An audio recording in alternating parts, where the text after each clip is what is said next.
I'm Judy Zelina. Welcome to the Millcreek Government Channel. Today on our program, we have joining us, we have Matt Pluta, and Matt is with Environment Erie, and we also have Jessica James, and she's the Millcreek Township Recycling Coordinator. Now, Matt is the current program manager of Environment Erie, and we're lucky enough to work with and partner with Environment Erie on different projects, which is what we're going to be talking about here today. And Jessica is our Millcreek Township Recycling Coordinator, and actually she comes to us from Environment Erie. So all in all, putting together their knowledge and their ideas, we have a very enthusiastic and energetic team That's right. with us today. So welcome. Matt, it's your first time on the program. I'm sure you'll be on here quite often because you guys always have something in the works. Yeah, we do. Thanks for having me. And Jesse's here because one of the programs we want to talk about is the Tree Vitalize program. And Jesse applied for funds through the Tree Vitalize program through Environment Erie, and we were awarded funds to plant trees. Right. Now, first off, our viewers are going to say, so what's the big deal? What is the significance of trees? And I know you have a lot of reasons, and a lot of reasons I never even knew, believe me. I'm never cutting down another one. Right. Well, actually, Judy, there's a lot of benefits to trees, and just to name a few, the quality of life. There's research out there that shows that the quality of life of those that grow up around trees and actively throughout their day involve themselves in green infrastructure, that they actually have a higher quality of life than those that don't. And just to name a few other things, that the businesses they work out better when you have storefronts with nice trees. Road rage and actually driving calms down a little bit more when you're driving in areas that have more trees around to view. And so the benefits of trees, they just continue to grow, and it's important that we really get the message out there through these partnerships that we have. Right, and I think definitely being the program administrator once for the Tree Vitalize program and now applying as the applicant for Millcreek Township, I know that Matt and I have gone over a lot of the statistics that we've learned through the research, and he touched base on the fact that it buffers noise and it also reduces glare. So I think that's how it helps cut down on the road rage aspect that we were talking about. With that being said, it also, I thought, was really interesting. It reduces the level of crime, domestic violence in your neighborhoods, and it just fosters a more sociable neighborhood relationship with your neighbors. Also, hospital patients who have a window with a view of a tree have been known to have faster recovery times and need less medication if they can view the tree. With that being said, I know we talked about businesses benefiting from the trees, right, which we do have a lot here in Millcreek. Shoppers tend to spend longer times actually in the stores and spend about 12% more within the store itself, and will pay for street parking if there are trees and a beautiful aesthetic view while they're shopping. Also, a lot of savings are beneficial to the homeowner. Trees will help cut down, because of the shade, it will cut down about 56% of your air conditioning cost, and in the winter they also act as wind buffers and will cut down about 25% of savings in the winter. And then we were also talking about a legal case that we followed once, and because the property had cut down the tree, the property was actually devalued by 15% or $15,000. So trees are really a really great benefit. Just from curb appeal and the benefit of a tree. Exactly. So, and I think the statistics help to really back up what we're trying to say here with the Tree Vitalize program. Yeah, so just strategically placing trees around your property can be a benefit in itself worthwhile. Well, speaking on a personal aspect, I personally have trees planted the whole perimeter of my house. Right. Very, very tall pine trees.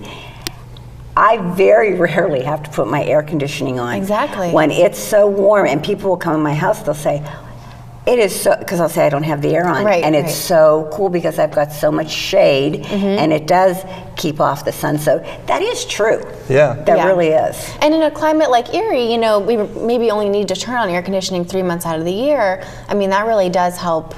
And the I put it savings on in very those. seldom Exactly. because Our of those family does trees. too. Yeah, and you made a good point too about the shade that these trees create. So Tree Vitalize really pushes the planting of shade trees throughout the city and on public properties. But just think about when you go to a store and you want to park and you see the opportunity to park underneath a tree, and you think of, okay, the cabin of my car is going to be a little cooler when I get back into it.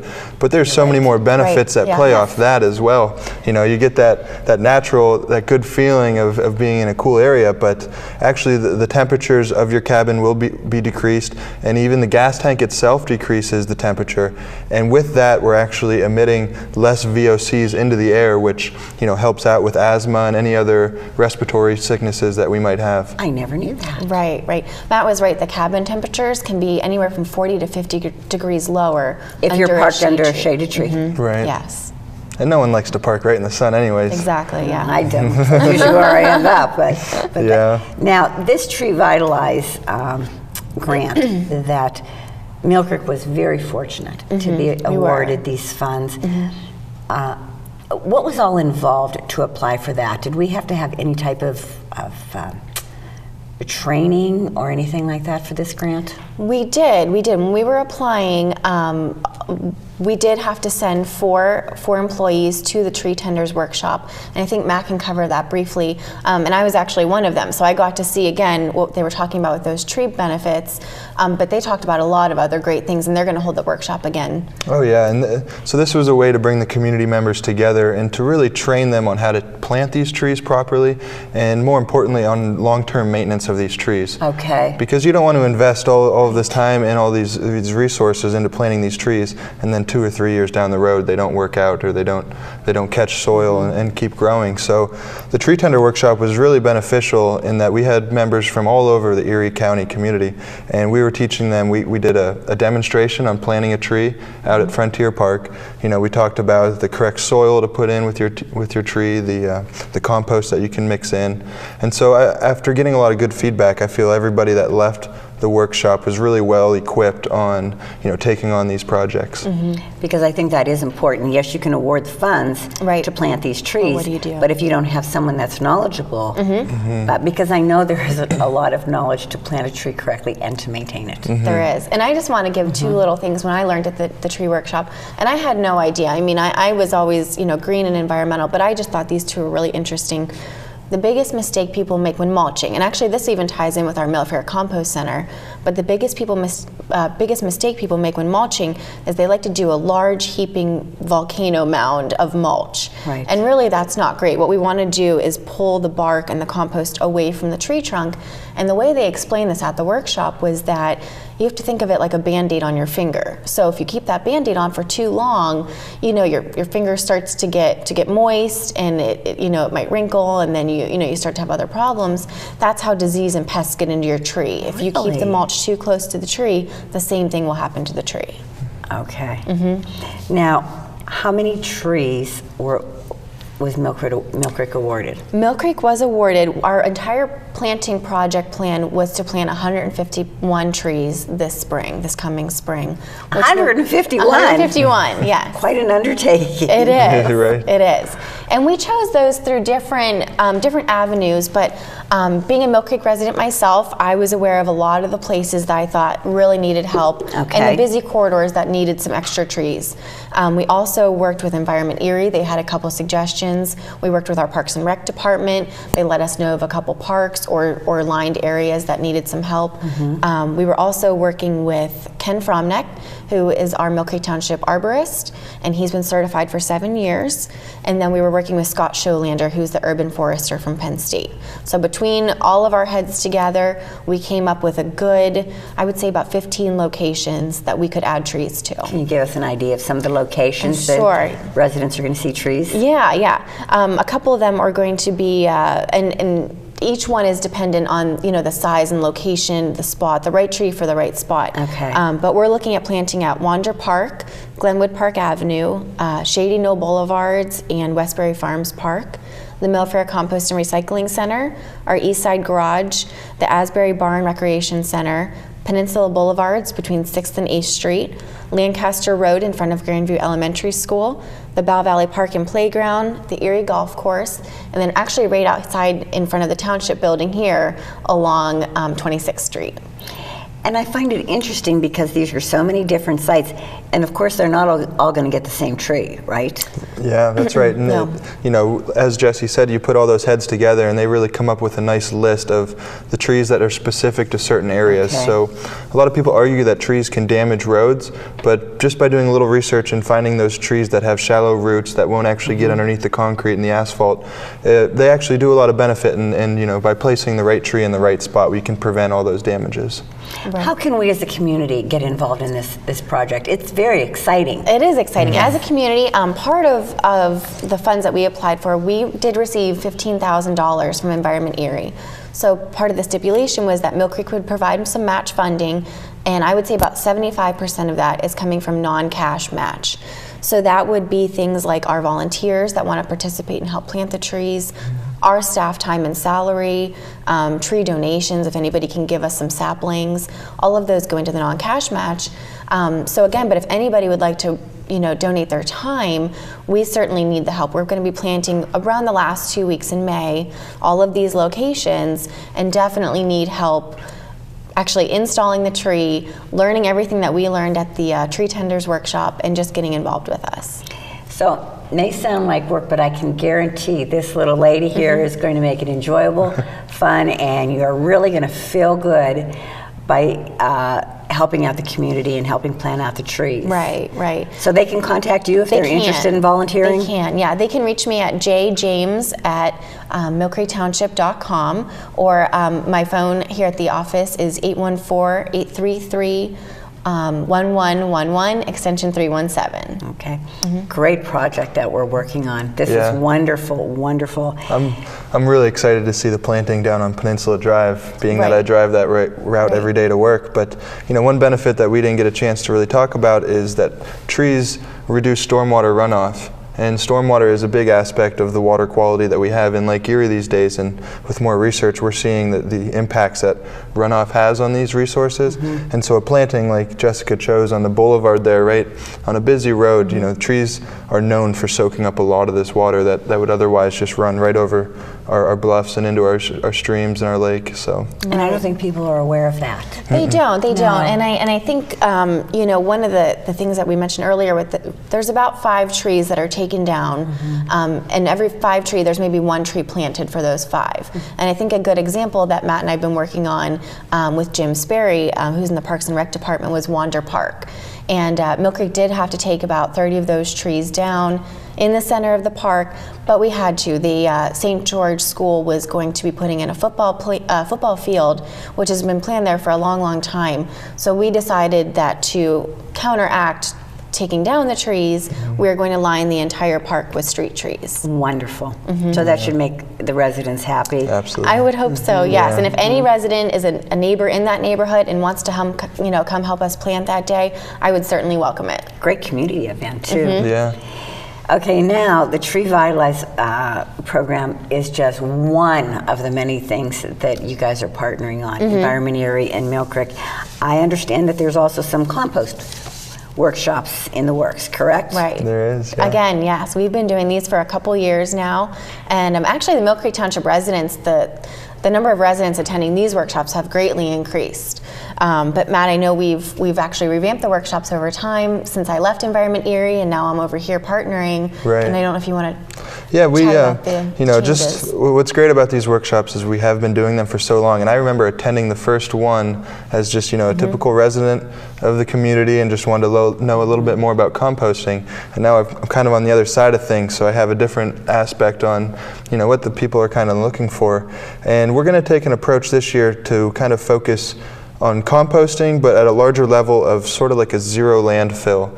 Now, people don't see composting as recycling, but in fact it is. and you're reducing, or you're recharging the soil with nutrients. You're taking those food scraps that would otherwise end up in the landfill, which we already know is one of the tallest points in the county. If you can see it from all over. So it's important to kind of play off that idea of you can do something other with your trash and your waste than contributing it to the landfill. Right, and I think these workshops are great too, because I was telling Judy this morning, I'm a lazy composter, which I should not admit, but I am. And my main reason for composting is just to divert the waste from the landfill. I do live pretty close and I see it growing, but my main focus is to just divert waste. But we also talk about how to do it on your own scale. So if you want to be really active in turning your bin, or putting in the different ratios of browns and leaves to greens and grasses.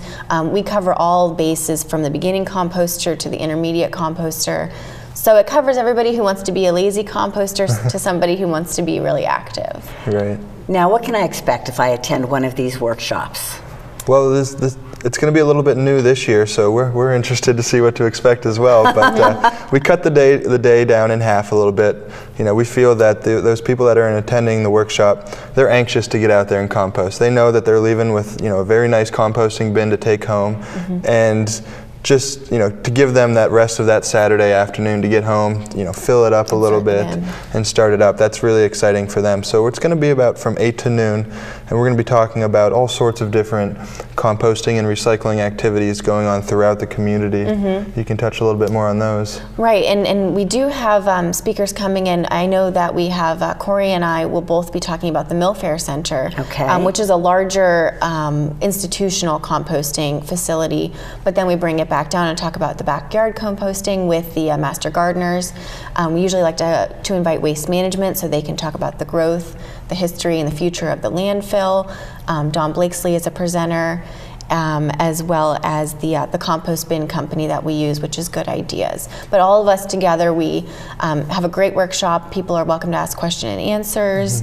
And Matt's right, people just want to get out and start composting. So we wanted to shorten them a little bit and get people out there actually doing it. Now, who all partners on these composting workshops? Who are your partners? It's a big list, if I recall. It is. And I would say the main three are Environment Erie, the Erie County Recycling Program, and Millcreek Township. The three of us organize it, and then everybody else comes together to doesn't put a Erie lecture. County provide the actual recycling bins? They do. They fund the workshop and the bin. What kind are they? What kind of bins? Because there's so many different composting the types. bins out there. These bins are the Compost Wizard Junior. So if you look them up online, they're on the Good Ideas website, but it's a closed tumbler system with a locking lid. They have holes in the side for aerating your compost, which helps speed up the process. So if you were doing compost in a normal pile in your backyard, it would take several months. And these are supposed to cut your time down to about 1 month of composting. Okay. If someone wants to find out more information about these workshops, should they contact you? Yeah. How do they get a hold of you? They can get a hold of me at Environment Erie. My email address is mpluta, that's P-L-U-T-A, at environmenterie.org. And you could also call me on my office phone at 814-835-8069, and that's extension 104. Now these workshops, in fact, I think some of them are already filled, but they do fill up quickly. I've attended your workshops, absolutely a wealth of information. As many workshops as I've been to, with you getting different speakers at different times, I learn something new every time. And what's great too, you're going to have some seasoned composters right in the audience, and they'll have questions. So you get great questions, and you're learning through the whole program. One other good point to make there is you are going to have those seasoned composters there, and one of our speakers, which is kind of like our keynote speaker, is a master gardener from Penn State. And so they have that opportunity to ask those questions that a typical day-to-day composter might not know, but may run into down the road. Exactly. And they touch base on it. Right. And so these master gardeners are an invaluable resource. They are. Without them, they clear up a lot of things, that a lot of questions people have. So. And Matt was right. Your food and your grass waste, I would say any organic waste, is a huge part of composting, and it's a huge part of what is actually in the Lakeview landfill. So about 30% of what's in the Lakeview landfill actually comes from our organic waste. So if there's any way we can divert that, backyard composting would be the way. We do have the Millcreek Compost and Recycling Center, but we don't at the moment yet take food waste or grass. So you do need to do that in your own backyard. Okay. Now, again, that's not the only project that we partner with Environment Erie. And actually, our time is getting to an end, so I briefly want you to just mention to our viewers about Recycle Erie. Sure, yeah. Recycle Erie is the initiative we started with the Erie County Recycling Program again. And when I was in Environment Erie, it started there, and moving on to Millcreek, we're branching out. But it was starting with bars and businesses and restaurants to get them to begin recycling. There's a great cost savings involved with adding on recycling, so they do save a lot of money. But we've also recently just expanded the program. Yeah, and this is a free program, so if anyone has any interest in getting recycling started at their business, we provide pretty much anything that you would need to start up a recycling program, from a waste management contract with discounts to free recycling bins that we give you to put in-house. And so it takes care of any of those logistics there. So. Now, is there any type of requirement that I would have to be able to participate, or it's just open to everybody? It is just any open, business. Open to any business. We've expanded to offices, schools. I know we've been trying to get on some of the amusement parks and teams in town, fairs and festivals we've been working with. So it's really, we've really just branched out, and we do have our Millcreek ordinance that states that you are mandated to recycle. Right. So this program is a good option to get a lot of free benefits once you start your program. Absolutely. Matt, what is the significance of getting these businesses to recycle? Well, the way we kind of view it is it's something that they should be doing, and we're trying to make a stance in Erie that as a business, if you're coming into the community, that it's going to be the norm that you start recycling. And it's just, there's really no excuse, because these businesses have the resources to do so, and now with this free incentive-based program that we offer, like I said, there's really no excuse. They should be, again, diverting waste from the landfill. And if I understand, anybody that's on board is considered a crew member, and they would have a decal, right? Yes. So if the business or restaurant that you're going to does not have that crew member decal, you may want to ask them if they would be interested in participating and joining and having them give one of you guys a call. Exactly. So I know you guys, Environment Erie, is really busy. You've always got stuff going, and I understand you have an annual fundraiser. We do. What's involved in that? Well, Bike Around the Bay. It's the 11th year of Bike Around the Bay this year, so you can imagine what a success it has been. And it's a fundraiser that we put on. It's one of the earliest biking tours, if you will, in the Erie area, and that's May 18th. And what it is we offer a 10, a 30, and a 50 mile. The 10 mile is great for families. We offer discounts for large groups of families that come in, and they can ride 10 miles and go around the Erie area. They also have the 30 and the 50 mile for those more seasoned riders that want to get out there. But the great thing about this, you do? I would like to do the 30 mile this year, but yeah, I'll be working. But the great thing about the great thing about this is all the money that we get from it goes back into our educational programs. Wonderful. And so Environment Erie is really big on grabbing the students and getting them out of the classroom and down to Presque Isle, the Tom Ridge Center. And so this funding helps us provide buses for those classes. You know the budget these days, that they don't always have time for the field trips, but that's an important aspect in the curriculum. And Jessie, I'm sure you're going to be on the 50 mile. I would love to, but our May special collection event is the same day. Oh, jeez. I am not She'll going ride her to, bike but I will for next year. collection. I would love to. I will do the 10 mile though. And this is usually in May of every year. It's an annual event, usually held in May. So if you miss it this year, you can always look for it, in future years. Right. It's a great event. So anyhow, all right, viewers, can you see what I'm talking about? The energy and the enthusiasm with these two. If you have any questions on what they've been, the different programs, or you want to volunteer for something, please give Matt a call or Jessie a call. Matt, thank you so much for being on the program. Jessie, it's always a pleasure. Yeah, thank you. Great programs. I'm thrilled about all this stuff that's in the works. Viewers, thank you for tuning into the Millcreek Government Channel. Until next time, have a wonderful day.